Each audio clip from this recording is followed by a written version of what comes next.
Ika-32 Kabanata. Ang paghahayag ng kasalanan at paghingi ng kapatawaran sa Diyos.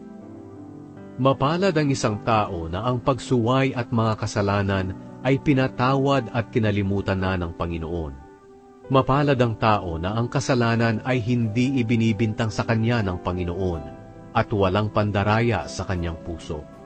Noong hindi ko pa ipinagtatapat ang aking mga kasalanan, buong araw ako'y nanlulumo at nanghihina ang aking katawan.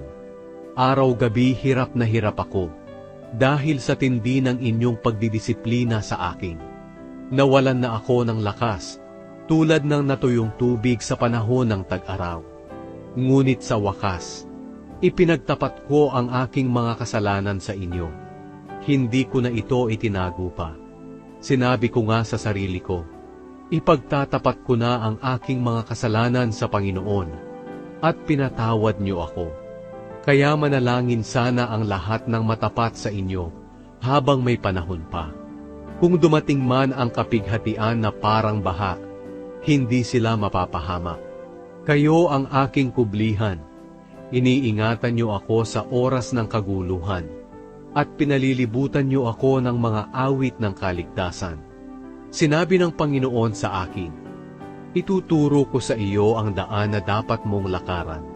Papayuhan kita habang binabantayan.